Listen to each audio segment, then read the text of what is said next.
Hoy ya tenemos nuestro mensaje que se titula Unidos en el cuerpo de Cristo. Y una de las cosas que nosotros debemos reconocer como creyentes es que cuando el pecado entró en el mundo, como lo dice Romanos 5:12, este trajo consigo muchas consecuencias, porque convirtió al hombre y la mujer en personas que ya no viven para Dios, sino para ellos mismos. A eso le llamamos hedonismo, cuando el placer y la felicidad personal es lo más importante. Desde pequeños, como nacimos con la naturaleza pecaminosa, ni siquiera se nos enseña a ser egoístas. Venimos con eso por haber entrado a este mundo pecador. Vemos a los niños, cierto, que no quieren compartir sus juguetes, que les cuesta dar su colación y que piensan que el mundo gira alrededor de ellos. Además, la sociedad impulsa a los padres y madres a que enseñen a sus hijos a ser independientes, aunque obviamente todos necesitamos un nivel de autonomía e independencia para hacer ciertas cosas, es obvio. Mientras que Dios nos creó para ser dependientes de Él. Por eso los bebés son dependientes de sus padres, porque Dios de alguna forma les enseña a ellos que no fuimos creados para ser independientes, sino para depender de Dios. Eso es lo que el Señor le recuerda a los bebés con su infancia, que no dependen de ellos, no son independientes, sino que dependen de Dios. Los padres de alguna forma son la figura divina que les recuerda que fuimos creados para depender de Dios. Y a medida que vamos creciendo, ya no son los juguetes aquello que no queremos compartir, sino que nuestro egoísmo se va profundizando. No quiero compartir mi tiempo con los demás, no quiero compartir mi dinero con los demás, no quiero compartir mis habilidades y talentos con los demás, y de a poco comenzamos a construir nuestro metro cuadrado donde somos felices y tenemos paz. Es más, vivimos en una sociedad tan egoísta que el matrimonio ya no es algo tan famoso, porque nadie quiere asumir responsabilidades. Incluso muchos se casan esperando que el otro satisfaga todos sus deseos egoístas, y al no ver estos deseos satisfechos, se divorcian y siguen en pos de su egoísmo. Acompáñenme a Proverbios capítulo 18, verso 1.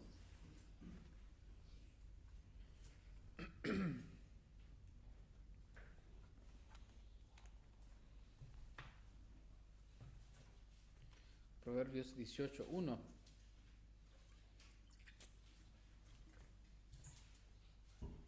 Dice así: su deseo busca el que se desvía y se entremete en todo negocio. Este simple verso habla del egoísmo.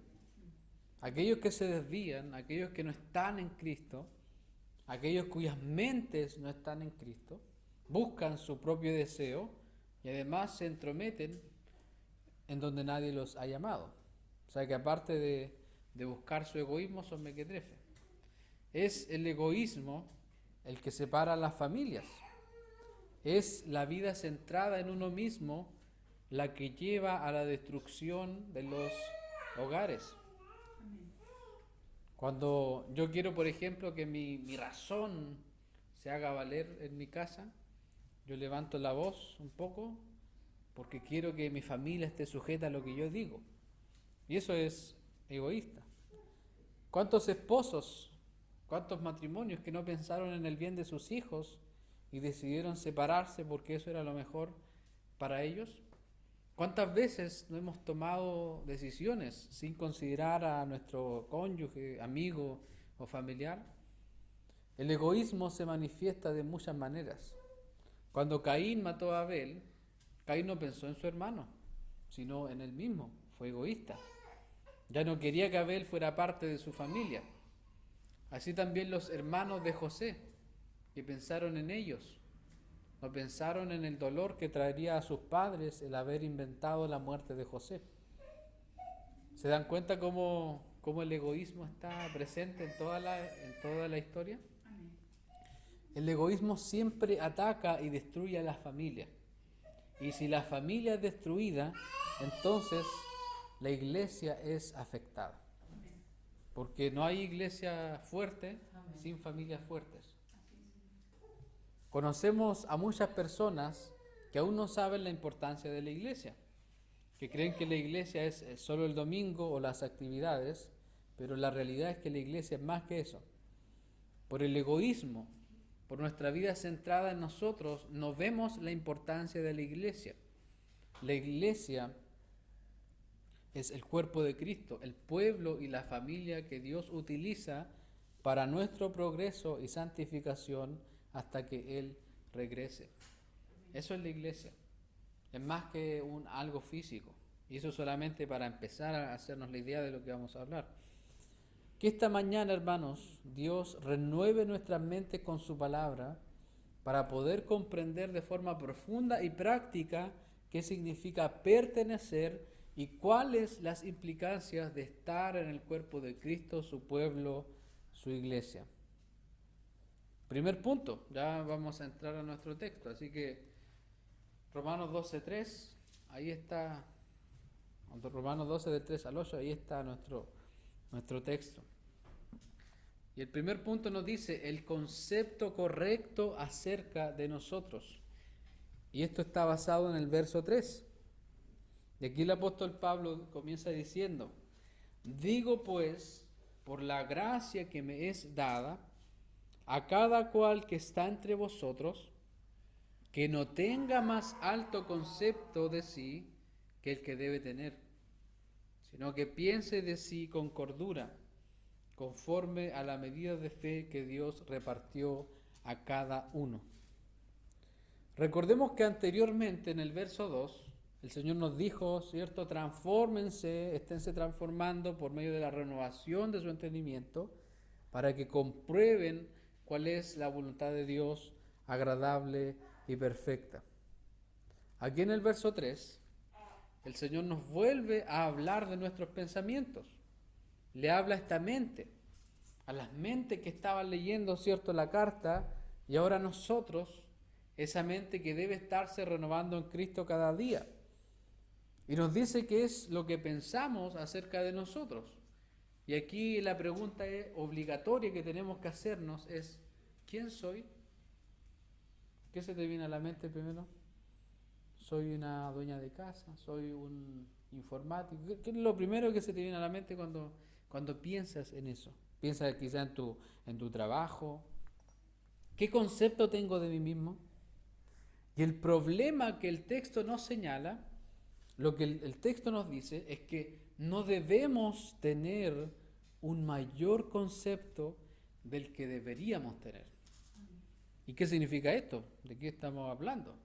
Calvino decía al respecto, ninguno tenga una mentalidad superior o altiva a la que debe tener, sino que tenga la mentalidad que conduzca a una mentalidad sobria. Y aquí está el problema que mencionamos en la introducción. El pecado ha producido en nosotros que tengamos un concepto equivocado y superior de nosotros. El diablo, cuando tentó a Adán y Eva en Génesis 3:5, les plantó en sus mentes un concepto superior al que ellos debían tener. Ese fue el problema de la tentación de Génesis. Lo que el diablo hizo fue plantarles en sus mentes un concepto superior al que ellos debían tener. Es como estas predicaciones que uno muchas veces escucha, tú eres un campeón, ¿cierto? Todo está bien. Se planta en nuestra mente un concepto superior. Y todas estas personas que siguen a esos predicadores, ellos están atrapados de ideas. Su mente está presa en esos pensamientos. Ellos habían sido creados para adorar a Dios y someterse a Dios, ¿cierto? Pero el diablo les vendió la mentira de que ellos iban a ser como Dios, y ellos dijeron, genial, esto es mejor entonces de lo que Dios nos ofreció. A esa conclusión llegaron, porque imagínense, ellos cambiaron la gloria del Señor por lo que la serpiente le estaba diciendo. Por lo tanto, ellos llegaron a la conclusión de que era mejor eso. Y en ese momento el egoísmo llenó sus corazones y se quisieron independizar de Dios y tomaron la decisión de ser ellos mismos sus propios dioses. Es por esto, hermanos, que cada vez que el Evangelio habla a nuestro corazón y nosotros esquivamos su mensaje, estamos teniendo un concepto errado sobre nosotros. Estamos pensando con una mentalidad altiva para con Dios.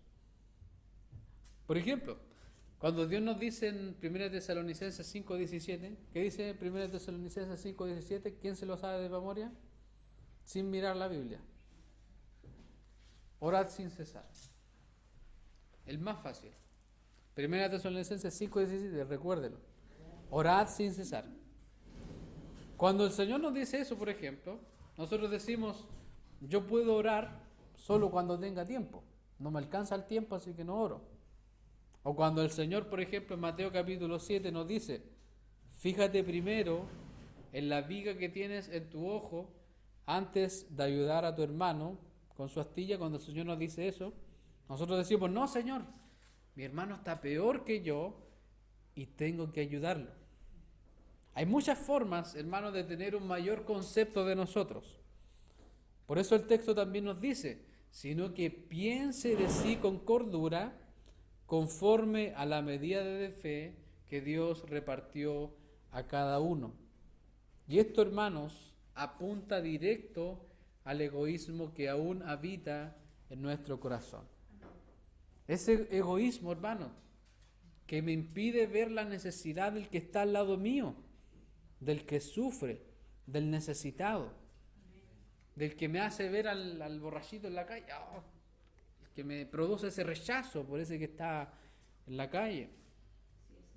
Cuando ponemos nuestra necesidad primero, entonces estamos teniendo un mayor concepto del que deberíamos tener.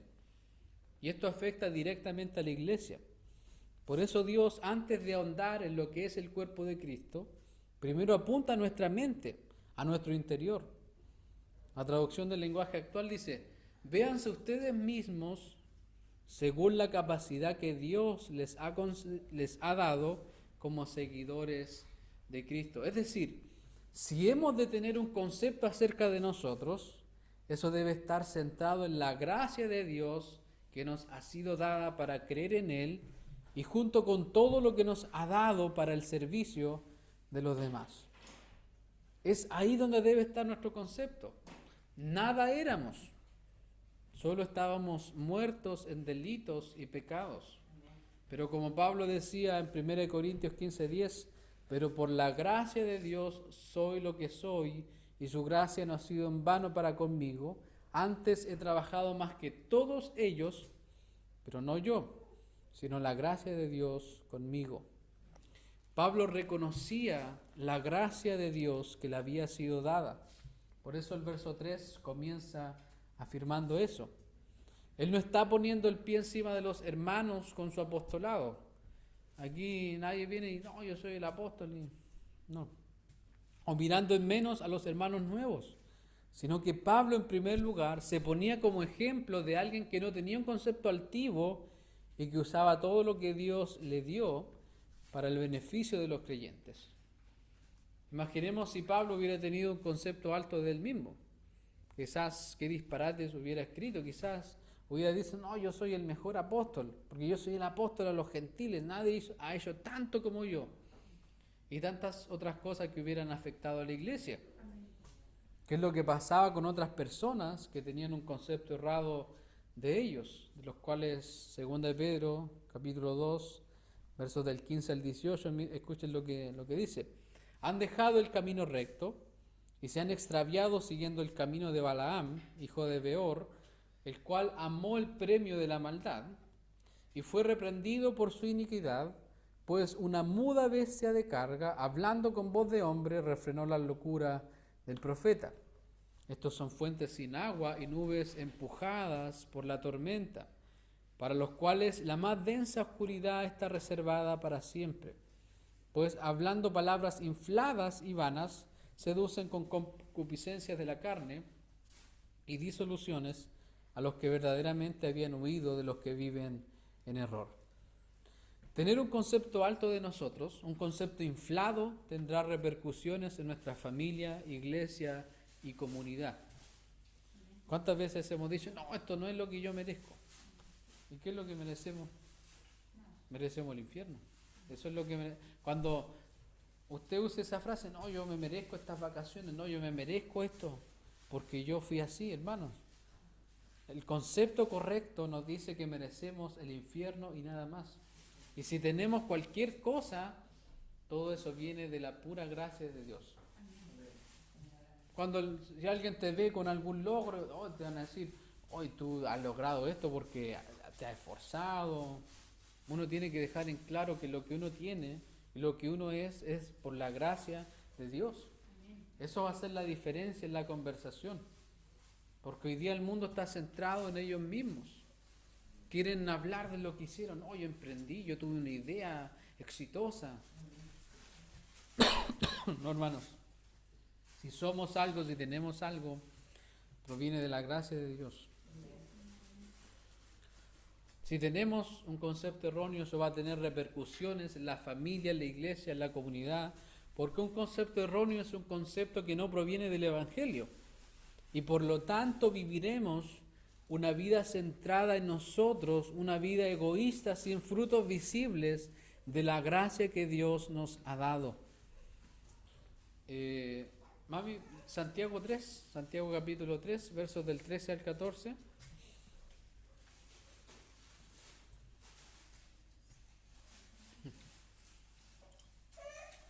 Santiago 3.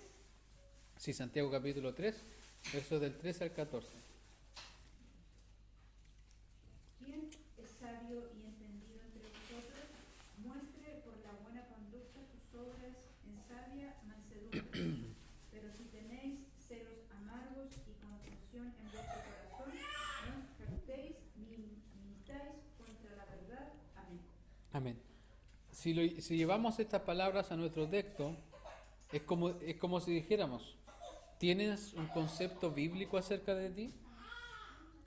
¿Tienes un concepto correcto acerca de ti? Entonces muestra por tu buena conducta tus obras en sabia mansedumbre. Si tenemos un concepto correcto acerca de nosotros, entonces eso se reflejará de forma práctica porque seremos humildes, seremos mansos. Pero si tenemos un concepto altivo y elevado, entonces habrán celos, contención, egoísmo, orgullo y terminaremos mintiendo contra la verdad. Que en esta mañana Dios nos examine, a ver si estamos caminando con un concepto erróneo que va a terminar afectando a los demás y a mi interior, obviamente. Punto 2. Somos miembros los unos de los otros. ¿Qué nos dice los versos 4 y 5 de Romanos 12? ¿Qué nos dice hermana María? ¿Lo tiene? Nuestro texto central, no deje su separador de Biblia ahí para tenerlo ahí. 12 del 4 al 5. Porque de la manera que es un cuerpo tenemos muchos miembros, pero no todos los miembros tienen la misma función. Así nosotros siendo muchos somos un cuerpo en Cristo y todo miembro los unos de los otros. Amén. Aquí está la razón por la cual se nos enfatizaba tener un correcto concepto de nosotros, un concepto sobrio en la palabra de Dios. Aquí hace la analogía, la metáfora, que así como nuestro cuerpo humano, ¿cierto?, tiene muchos órganos y no todos tienen la misma función, todos los que pertenecemos a la iglesia, incluyendo los infantes, escuche bien, porque los niños no están excluidos del pueblo de Dios, somos un cuerpo en Cristo y todos miembros los unos de los otros. Es como si dijéramos, si tienes un concepto erróneo acerca de ti, de quién eres, de cuáles son tus dones, cuáles tus funciones, entonces eso tendrá un impacto negativo en el cuerpo de Cristo. Y antes de ahondar en la interpretación del texto, déjame compartirte un pensamiento acerca de lo que es el cuerpo de Cristo. Robert Munger dice, La iglesia, el cuerpo de Cristo, es la única comunión fraternal en el mundo cuyo único requisito para integrarla es la falta de mérito del candidato. No hay ningún requisito para estar en la iglesia. Si se dan cuenta, nadie, obviamente en algunas iglesias tienen requisitos, pero para ser parte de la iglesia no hay ningún requisito, no hay ninguno. A nadie le pide, no, pero tú ya tienes que venir limpio de afuera, tienes que limpiarte y entrar. Ninguno de nosotros podía decir, yo soy parte del cuerpo de Cristo porque yo me destaqué y Dios me llamó. O yo era bueno en esto y por eso Dios me puso aquí porque me necesitaban. Muchos músicos dicen que Dios los llamó porque eran talentosos en la música y porque hacían falta en la iglesia. La realidad es que todos los que componemos la iglesia éramos miserables, que seguimos siendo miserables por el pecado que aún habita en nosotros, como dice Romanos, pero que sostenidos por la gracia de Dios tenemos valor y dignidad eternos y somos amados por Jesús. Somos miserables felices, los miserables más gozosos de la tierra. Porque a pesar de que el pecado está ahí todavía, y eso nos hace sentir miserables muchas veces, vemos cómo la gracia de Dios nos sostiene y nos da el valor y dignidad eternos que nadie, ningún movimiento social nos puede dar. Dietrich Bonhoeffer también dice, una iglesia es una iglesia cuando existe para aquellos que no pertenecen a ella. Y su obligación es incondicional para con las víctimas de todo sistema social, incluso si no pertenecen a la comunidad cristiana. Esto nos lleva a meditar en la importancia de tener un entendimiento correcto de quiénes somos, porque a veces miramos a los de afuera como inferiores a nosotros y nos vemos como los escogidos, aquellos que tenían algo especial y que Dios los escogió. Incluso a veces entre nosotros mismos dejamos de mirarnos con amor y comenzamos a ponernos condiciones, olvidando así que somos la iglesia, el cuerpo de Cristo. ¿Qué sientes cuando una persona deja de congregarse o deja de asistir a la iglesia? Oh, ese hermano no entiende la importancia de congregarse. Yo nunca haría eso. ¿Acaso no tiene fe el hermano? Y cuando el hermano aparece, en lugar de recibirlo con amor, le echamos tallas. Apareció el perdido, estuvieron buenas las vacaciones. Todas esas cosas y más nos permiten ver que tenemos un alto concepto de nosotros. Tenemos la tendencia a no considerar al otro. Imagina que muchas veces ni siquiera consideramos a la persona que tenemos al lado cada día. Así como hablamos en los 3 últimos sermones, somos más pecadores de lo que pensamos, somos más egoístas de lo que pensamos. Siempre el Evangelio nos lleva a pensar que somos más de lo que pensamos. No te preocupes por las cosas malas que hablan de ti.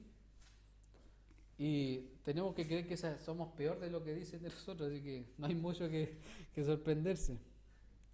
Hermanos, si a veces nos cuesta considerar a la persona que tenemos al lado, a la esposa, a la hija, ¿qué más a los que son parte de la iglesia o aquellos que les cuesta venir? ¿Qué queda para los que son débiles? ¿Te cansas de orar y amarlos? Acompáñame a 1 Corintios, capítulo 12. 1 Corintios, capítulo 12, versículos 12 al 24, porque aquí Pablo habla profundamente del cuerpo de Cristo y también es un complemento directo a lo que... Y curiosamente está en 1 Corintios 12 hablando del cuerpo de Cristo y Romanos 12 hablando del cuerpo de Cristo. Curiosidades.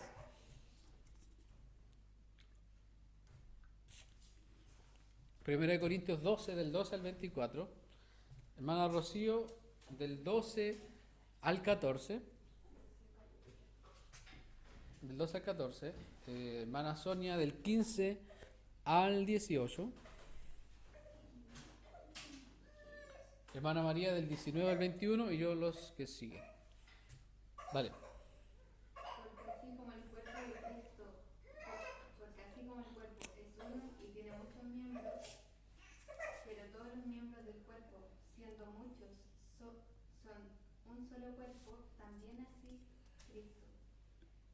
porque por un solo espíritu fuimos todos bautizados en un cuerpo, sean judíos o griegos, sean esclavos o libres, y a todos se nos dio a beber de un mismo espíritu. Además, el cuerpo no es un solo miembro, sino muchos. Si dijera el pie, ¿por qué no soy mano? ¿No soy del cuerpo? ¿Por qué eso no será del cuerpo? Y si dijere la oreja, ¿por qué no soy ojo? ¿No soy del cuerpo? Por eso no será del cuerpo. Si todo el cuerpo fuese ojo, ¿dónde estaría el oído? Si todo fuese oído, ¿dónde estaría el olfato? Mas ahora Dios ha colocado los miembros, cada uno de ellos en el cuerpo, como Él quiso. Amén. Porque si todos fueran un solo miembro, ¿dónde estaría el cuerpo? 20 y 21 también. Pero ahora son muchos los miembros, pero el cuerpo es uno solo. Ni el ojo puede decir a la mano, no te necesito, ni tampoco la cabeza a los pies, no tengo necesidad de vosotros. Antes bien, los miembros del cuerpo que parecen más débiles son los más necesarios. Y aquellos del cuerpo que nos parecen menos dignos, a estos vestimos más dignamente. Y a los que en nosotros son menos decorosos, se tratan con más decoro. Porque los que en nosotros son más decorosos no tienen necesidad. Pero Dios ordenó el cuerpo, dando más abundante honor al que le faltaba. No sé si usted se imagina esta metáfora de la cual está hablando el apóstol Pablo. Yo me imagino y me da un poco de... Es como chistoso porque se imaginan que el cuerpo, que no sé, pues el ojo le diga a la boca, oye, no te necesito. Es algo que no tiene sentido. Por eso el verso decía, ni el ojo puede decir a la mano, no te necesito, ni tampoco la cabeza a los pies, no tengo necesidad de ustedes. Estos textos nos ayudan a entender nuestro verso 5. Así nosotros, siendo muchos, somos un cuerpo en Cristo y todos miembros los unos de los otros. Aquí la clave está en que comprendamos que somos más que una organización social, más que un templo físico. Lo que marca la diferencia es que somos un cuerpo en Cristo, unidos a Él por el Paracletos, el Espíritu Santo, y caminamos renovando nuestras mentes para entender y tener claridad de quiénes somos a la luz de su palabra. El 18, ¿cierto?, de 1 Corintios 12 decía, mas ahora Dios ha colocado los miembros, cada uno de ellos en el cuerpo, como Él quiso. Eso es su soberanía. No debemos cuestionar lo que Dios a cada uno, lo que Dios nos ha dado, porque todos tenemos del Señor dones y talentos, regalos que hemos recibido por gracia al pertenecer al cuerpo de Cristo. Y si esto no fuera así, entonces no seríamos una unidad, no seríamos un cuerpo. Como decía 1 Corintios 12, 19, ¿se imaginan si en la iglesia todos estuviéramos en el mismo nivel espiritual, por así decirlo? No habría necesidad de predicar acerca de la oración, porque todos estaríamos siempre orando con fervor. Tampoco de la importancia de congregarnos, porque todos seríamos fieles siempre. ¿Se imaginan si todos fuéramos maestros, si todos fuéramos pastores? No tendría sentido la iglesia. La unidad del cuerpo de Cristo se ve reflejada en nuestras diferencias y eso hace que seamos todos miembros los unos de los otros. La unidad del cuerpo de Cristo no está en que todos somos iguales, que todos pensamos iguales, que todos estamos en el mismo nivel espiritual, que todos tenemos la misma fe madura, que todos entendemos la doctrina de la gracia, que todos entendemos las confesiones de fe, los catecismos. No, la unidad de la iglesia no está en eso, sino que la unidad de la iglesia se ve reflejada en la diversidad que existe en la iglesia. La Nueva Traducción Viviente dice del verso 5, el cuerpo de Cristo también. Nosotros somos las diversas partes de un solo cuerpo y nos pertenecemos unos a otros. La Nueva Versión Internacional también nosotros, siendo muchos, formamos un solo cuerpo en Cristo y cada miembro está unido a todos los demás. Nos pertenecemos unos a otros, estamos todos unidos, todos conectados, nos necesitamos. Hasta que no entendamos eso, vamos a seguir viviendo nuestra isla cristiana para nosotros. Por eso 1 Corintios 12:21 decía, ni el ojo puede decir a la mano no te necesito, ni tampoco la cabeza a los pies no tengo necesidad de vosotros. Pero lamentablemente, hermanos, en nuestro corazón aún hay egoísmo, lo que no nos deja ver con claridad que nos necesitamos y nos pertenecemos unos a otros. Cuando no nos congregamos, estamos diciendo no necesito el cuerpo. Cuando no oramos los unos por los otros, estoy diciendo no necesito al cuerpo. Cuando no nos ponemos en el lugar del hermano que más le cuesta, estamos diciendo no necesito al cuerpo. Cuando no soy responsable en mi iglesia local, estoy diciendo no necesito al cuerpo. Cuando no estoy meditando y pasando tiempo con Cristo, no necesito al cuerpo. Porque siempre cuando nosotros pensamos en nuestra vida de oración, siempre pensamos en cómo me va a afectar a mí. Si no oro, ¿cierto? Voy a ser tentado, si no oro voy a estar con mi mente en otras cosas, pero nunca pensamos en que si no oro, eso va a afectar a mi familia, porque voy a andar quizás más gruñón.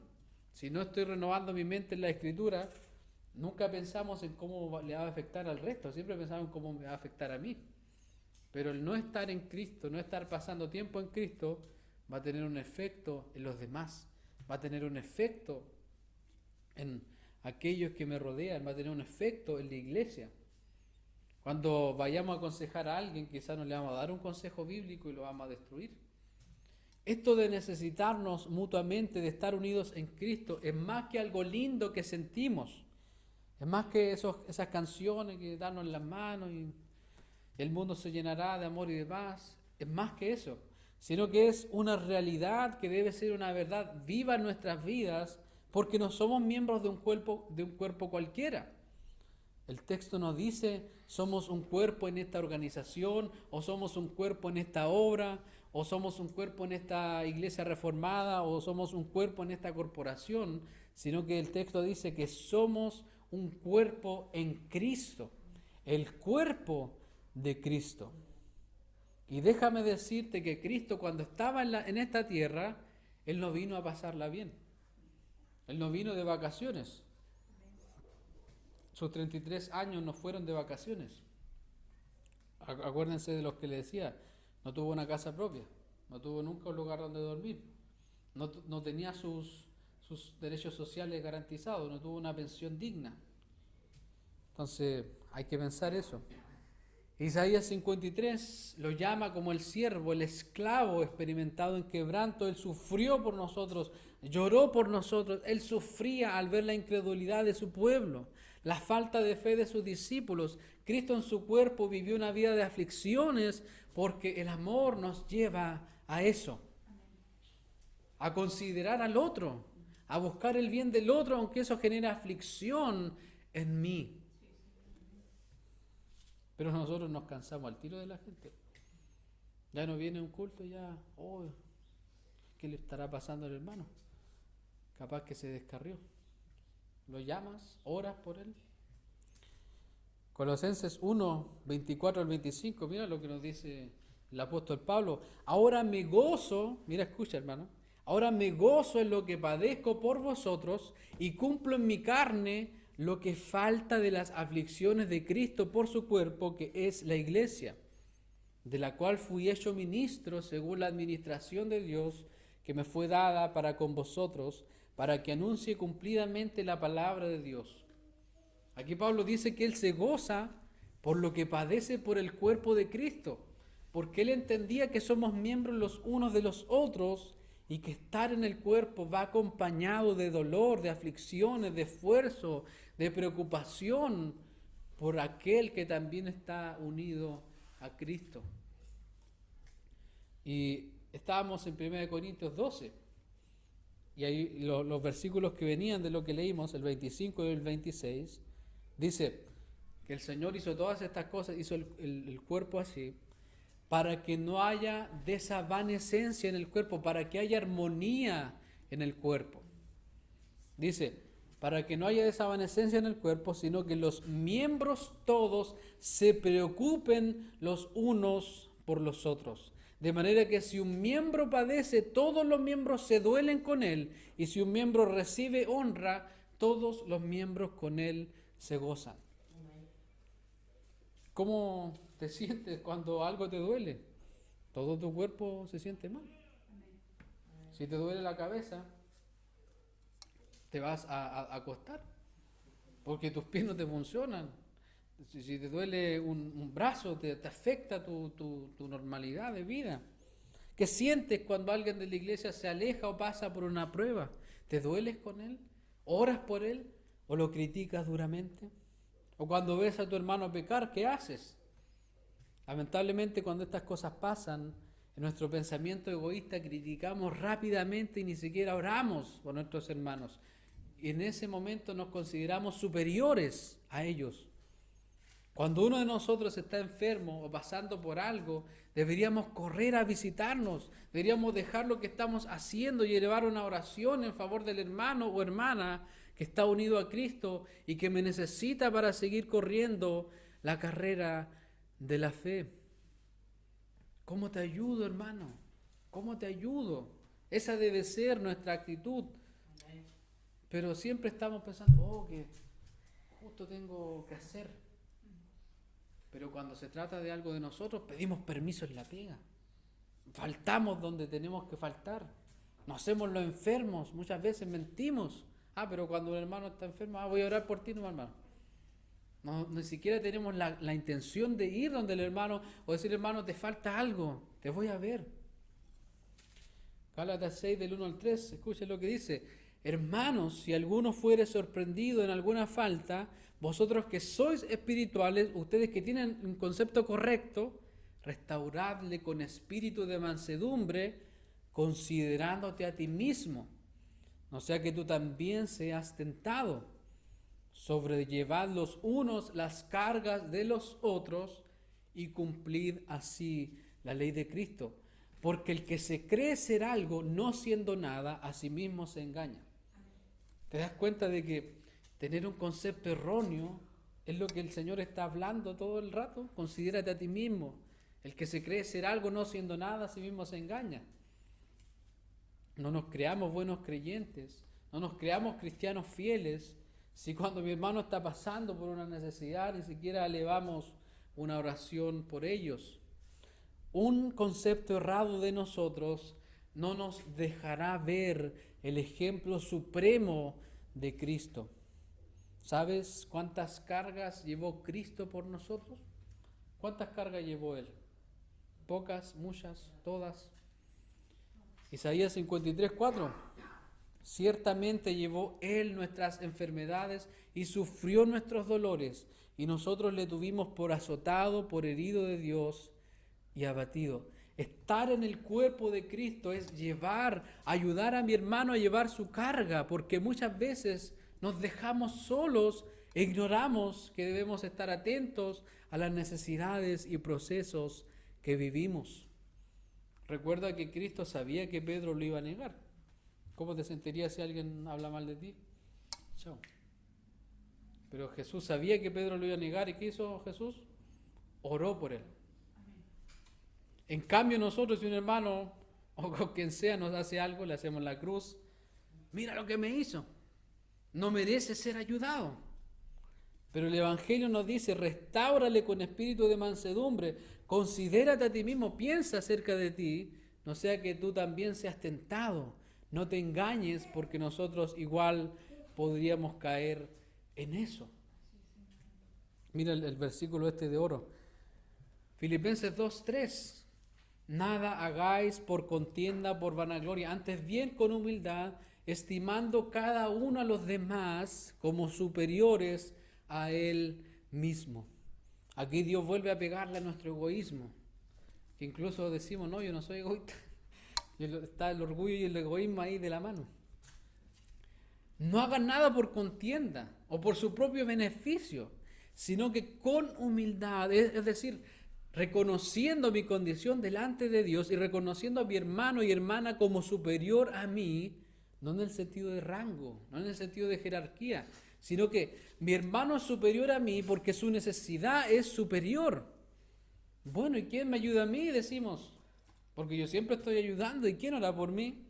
¿Acaso alguien se preocupa de mí? Ahí la autocompasión también salta unida al egoísmo y unida al orgullo.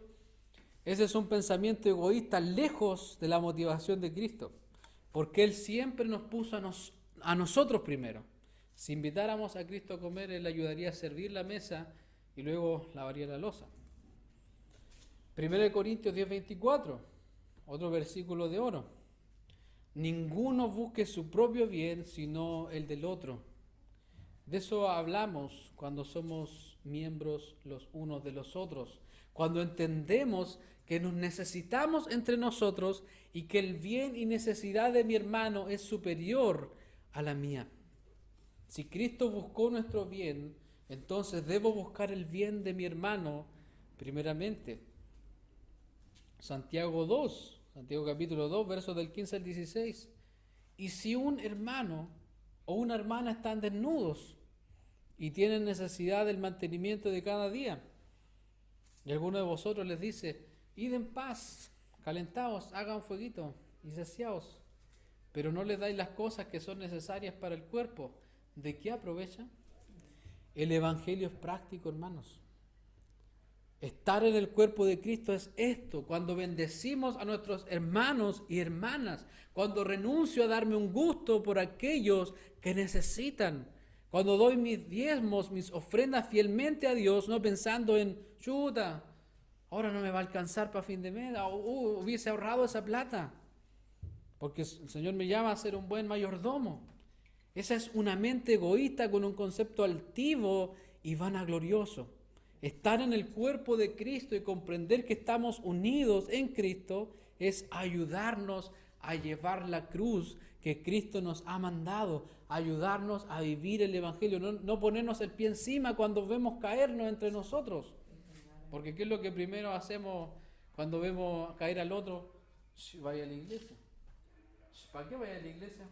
De esa forma no nos ayudamos. Más encima predicáis el Evangelio. ¿Y de qué te sirvió orar? ¿De qué te sirve estar en los discipulados? Hermano, nos tiramos esos dardos de fuego del maligno. Mira, escucha Hebreos 10, 24 al 25. Y considerémonos. Siempre cuando habla de considerar, esa palabra habla de pensar, de reflexionar. Dice, y considerémonos unos a otros para estimularnos al amor y a las buenas obras. ¿Qué es lo que hace uno con un bebé? Lo estimula, ¿cierto? Para que el bebé haga cosas. No dejando de congregarnos, como algunos tienen por costumbre, sino exhortándonos, y tanto más cuando veis que aquel día se acerca. ¿Se dan cuenta de cuántas veces se usa la frase unos a otros o unos de los otros? Fuimos llamados a estar en un cuerpo donde todos nos ayudamos, nos consideramos, es decir, pienso en mis hermanos y hermanas. Y puse que nos cuesta pensar en los demás. Porque siempre estamos diciendo, a mí me falta oración. Pero ¿cuánto más a mi hermano? Quizás le falta oración a mi hermano, voy a orar por mi hermano que le falta oración. O quizás veo a mi hermano con una mala actitud, un enojo, cualquier cosa, una negligencia. Y digo, este hermano que es negligente, no está mostrando a Cristo, no está mostrando el Evangelio, no está viviendo el Evangelio, no está renovando su mente. No, esa no es la actitud. El pensar y meditar en Cristo nos lleva a pensar en los demás, y eso con el fin de estimularnos, de motivarnos, de incitarnos a vivir en amor y a hacer buenas obras. Lo que nos llevará a no dejar de congregarme, porque vivir en el cuerpo implica ser fiel a estar con mis hermanos, a ser parte de la familia de la fe. Hay gente que lamentablemente no viene a la iglesia por flojera y por tantas otras cosas. ¿Y qué vamos a hacer? ¿Vamos a dejar de invitar a esa gente? No, vamos a seguir invitándolos. Vamos a seguir mostrándole el amor de Cristo a través de eso, porque no sé, en algún momento van a llegar. Y si no llegan, bueno, estuvimos ahí amándolos, permaneciendo en el amor. Mire, escucha lo que pasaba en la iglesia primera. Hechos 2, del 44 al 47. Todos los que habían creído estaban desunidos y no tenían nada en común. Eso no es lo que dice. Todos los que habían creído estaban juntos y tenían en común todas las cosas. Y hoy día, ¿cómo vivimos? No, esto es lo mío. Lo mío es mío y lo mío es mío. Ni siquiera en el matrimonio existe muchas veces estar juntos, sino que no, yo esto es lo mío, mi platita, mi bolsillo. Y vendían sus propiedades y sus bienes y los repartían a todos según la necesidad de cada uno. Mira lo que hacían, se juntaban la plata, no sé cómo, vendían sus cosas. Y nosotros muchas veces nos tocan el bolsillo. Ay, el Señor no se mete en el bolsillo. Y perseverando unánimes cada día en el templo y partiendo el pan en las casas, comían juntos con alegría y sencillez de corazón. Sencillez de corazón. Alabando a Dios y teniendo favor con todo el pueblo, y el Señor añadía cada día a la iglesia los que habían de ser salvos. Cuando el Evangelio va en primer lugar en nuestras vidas, entonces podremos vivir en verdadera unidad, no abrazando y al mismo tiempo pensando mal del hermano. No viendo lo nuestro en primer lugar, sino teniendo las cosas en común. Mis debilidades en común. Todas las cosas en común. Dando de lo que Dios nos ha dado a los que tienen necesidad. Perseverando en el templo. Compartiendo con alegría y con el concepto correcto en nuestro interior, con sencillez de corazón, sabiendo que si estoy en el cuerpo de Cristo, unido a mis hermanos, es solo por la gracia inmerecida de Dios, y necesito a mis hermanos tanto como ellos me necesitan a mí. Nos necesitamos. Amén. Tenemos que aprender a necesitarnos. No somos llaneros solitarios. Si quiere ser un llanero solitario, quédese en casa. Pero no es así la iglesia. La iglesia no es de llaneros solitarios. No, yo estoy en mi casa y aquí vivo mi fe. No, hermanos. Eso no es ninguna fe. Eso es egoísmo. Punto 3. Usa tus dones para bendecir al cuerpo. Versículos del 6 al 8. De manera que, teniendo diferentes dones, según la gracia que nos es dada, si el de profecía, úsese conforme a la medida de fe. O si de servicio, en servir, o el que enseña en la enseñanza, el que exhorta en la exhortación, el que reparte con liberalidad, el que preside con solicitud, el que hace misericordia con alegría. La Nueva Versión Internacional nos ayuda más. Tenemos dones diferentes, amén, según la gracia que se nos ha dado. Si el don de alguien es el de profecía, que lo use en proporción de su fe o de acuerdo a la fe. Si es el de prestar un servicio, que lo preste. Si es el de enseñar, que enseñe. Si es el de animar a otros, que los anime. Si es el de socorrer a los necesitados, que dé con generosidad. Si es el de dirigir, que dirija con esmero. Si es el de mostrar compasión, que lo haga con alegría. Porque a veces, ¿para qué estamos con cosas? A veces hacemos las cosas no con alegría, sino hay con el dolor del corazón. Oh, tengo que ir a visitar, tengo que hacer esto. A todos nosotros, hermanos, a todos nosotros, el Señor nos ha dado dones, capacidades y bendiciones por su gracia. Todos tenemos dones, todos tenemos capacidades. Nadie puede decir, no, yo no tengo ningún don. No, todos tenemos dones, son distintos en todos nosotros. Lo que somos y lo que tenemos proviene de Él. Y esto que Dios nos ha dado no es para nosotros, no es para creerte el cuento de que sabes hacer algo. O para decir, oh, tengo más, sino que lo que Dios nos ha dado es para bendecir al cuerpo de Cristo y hacerlo para la gloria de Dios en amor. Porque podríamos hacer muchas cosas, pero si no son con amor, de nada sirve. Podríamos tener iglesias, abrir iglesias, pero no con amor, y de nada va a servir. Podríamos tener esto lleno de personas y otra plantación allá y allá, pero si no se hace con amor, de nada sirve. Y aquí voy al texto de oro que habla del amor, 1 Corintios 13, del 1 al 3. Si yo hablase lenguas humanas y angélicas y no tengo amor, vengo a ser como metal que resuena o címbalo que retiñe.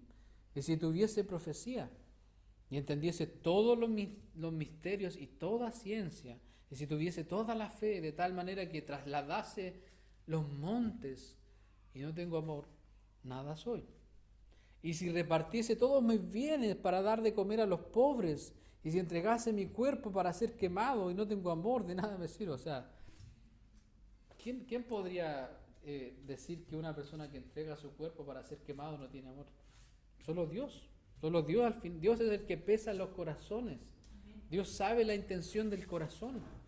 Porque a veces hacemos las cosas, hermano, por egoísmo. A veces servimos a Dios por egoísmo. Yo podría estar acá y llevar adelante todo esto por puro egoísmo, por mi pura vanagloria. Sea cual sea el don que Dios te ha dado, lo debes entregar por amor a tus hermanos y hermanas. Cristo nos dijo en Mateo 10:8, sanen enfermos, limpien leprosos, resuciten muertos, echen fuera demonios, de gracia recibieron, dad de gracia. Todo lo que hemos recibido es por su gracia. Y por lo tanto, por gracia debemos darlo al cuerpo de Cristo. Para mí quizá hubiese sido fácil decir, nació mi hija, dejaré esto de plantar una iglesia, me voy a dedicar a mi familia. Pero es el amor de Cristo, hermano, lo que nos lleva a poner toda nuestra vida al servicio del Señor. Es solo el amor de Cristo lo que nos lleva a eso. Porque podríamos también, yo podría estar, pero yo quiero estar en mi casa con mi familia. Pero no, porque el amor de Cristo al final nos empuja y nos lleva a hacer su perfecta voluntad. Y seríamos, hermanos, muy mal agradecidos si no diéramos lo que el Señor nos ha dado al cuerpo de Cristo. Por eso usa tus dones para bendecir al cuerpo. Usa lo que el Señor te ha dado para bendecir a la iglesia. Salgamos del egoísmo por el poder del Espíritu. Y comprendamos que la unidad del cuerpo de Cristo va más allá de algo corporativo, sino que es algo real, algo práctico del día a día, mi tiempo, mis oraciones, mi vida, mis recursos, todo lo que soy, todo eso que viene de la gracia de Dios, puesto para servir a otros, así como Cristo me sirvió y se humilló hasta lo más bajo por mí. Pero hasta que no entendamos que hay que salir del egoísmo, hasta que el Espíritu Santo no obre en nuestros corazones y nos saque del egoísmo, entonces vamos a seguir pensando en nosotros mismos. Que el Señor, hermanos, obre en nuestro interior y derribe nuestro egoísmo, nuestra búsqueda de nuestro propio bienestar, de nuestra vanagloria. Cuando entendamos esto, dejaremos de lado nuestras excusas para servir a los demás. No tengo tiempo, no me alcanza y tantos no que ponemos a la hora de cumplir el llamado de Dios a servir a los demás. A veces digo, ¿por qué no tener un fin de semana tranquilo en casa, que no es malo? Pero hay que hacer la obra del Señor. Hay que ir donde el necesitado. Y ya el Señor nos da el tiempo para estar en familia. No, que yo tengo que estar con mi familia, hermano. Ha estado no sé, decimos, pero yo tengo que estar esa fecha con mi familia porque no sé qué podría pasar, hermanos. En algún momento el Señor te va a decir, oye, pasa tu Navidad con otras personas que necesitan. ¿Por qué estar siempre ahí en ese metro cuadrado de nosotros? A eso nos lleva el Señor a pensar más allá de nuestro egoísmo. Y que esto comience, hermanos, por nuestra casa, por aquellos que están cerca. Si haremos algo por ellos, hagámoslo sin quejas. Porque todo lo que hacemos sin amor, escucha esto, todo lo que haces sin amor, todo lo que haces quejándote es pecado. O por buscar nuestro propio beneficio también, eso es pecado. Cuando hacemos las cosas así de mala cara, me costó aprender a servir a mi esposa. Los primeros años, algunas cosas puntuales. pero el Señor hasta aquí me ha ayudado y ha cambiado mi corazón en ese sentido y seguimos luchando contra eso. ¿Cuántas veces, no sé, vemos que sientes, por ejemplo, cuando te dejan la losita sucia o cosas así, que dejaron sucio y no limpiaron? Ahí viene, ¿cierto? El suerque, el logro. Hagámoslo con amor, hermano, porque al final, cuando uno se vaya de aquí, no te van a recordar por la plata que tuviste, te van a recordar por la actitud de tu corazón, por mostrar a Cristo. Eso va a hacer la diferencia. Juan 13, 34, 35, y vamos a terminar con las palabras de Cristo, porque incluso el otro mensaje también va a estar relacionado con eso. Un nuevo mandamiento os doy, que os améis unos a otros como yo os he amado. Uy, tremendo estándar. No lo alcanzo solo, Ustedes tienen que ayudarme a alcanzarlo y el Espíritu Santo tiene que ayudarnos a alcanzar ese nivel de amor. ¿Cómo? Porque ¿qué dice el texto? Que os améis unos a otros, ¿cómo? Como yo. ¿Están en el texto? ¿Dónde está, pues, hermano? Juan 13, 34. Juan 13, 34. Vayamos, acompáñenme ahí. Se quedaron pegados, hermano. Juan 13, 34. Yo estoy aprendiendo a amarlos, porque yo soy una persona que a veces es cuadradita y veo ciertas cosas por ahí, pero estoy aprendiendo a amarlos. Estamos aprendiendo a amarnos. ¿Y qué dice? Un nuevo mandamiento os doy, que os améis unos a otros, ¿cómo? Como yo os he amado, que también os améis unos a otros. Entonces ya, hermano, yo soy el primero en decir imposible. Yo no puedo cumplir eso por mis propias fuerzas. Por eso te necesito a ti, hermano. Te necesito a ti para poder cumplir esa palabra. Porque Él nos manda a amarnos como Él nos ha amado. O sea, nuestro amor, hermano, que a veces nos decimos, cuando decimos te amo, es algo que se lleva al viento. Porque ese amor se acaba cuando hiciste algo que no me gusta. Ese amor se acaba cuando la comida está un poco desabrida. Ese amor se acaba cuando no me ayudaste en eso. Nuestro amor es condicional, lamentablemente. Nuestro amor es egoísta. No estás cumpliendo mis estándares, no estás cumpliendo con mis expectativas, entonces yo voy a amarte menos. En esto conocerán todos que sois mis discípulos, si tuviereis amor los unos con los otros. Si queremos que otros se unan al cuerpo de Cristo, entonces deben ver el amor que nos tenemos, la preocupación mutua, real y desinteresada. Porque a veces nos enveramos por la gente, pero lo hacemos para que ellos, cuando llegue nuestro momento, digamos, oye, ya, pues yo te serví hace tiempo, acuérdate, pues cuando te presté platita, no me devolviste, ¿qué pasó ahí? Hermanos, el amor de Cristo es desinteresado. Corazones libres de egoísmo y sencillos que alaben a Dios y que busquen el bien del cuerpo por sobre nuestro bien individual y personal. Amén y amén. Y déjame leerte solamente la primera parte del versículo que viene, porque hasta ahí no me voy a... Romanos 12:9. El amor sea sin fingimiento. Amén. Ahí te dejo. Amén. Que el Señor nos bendiga.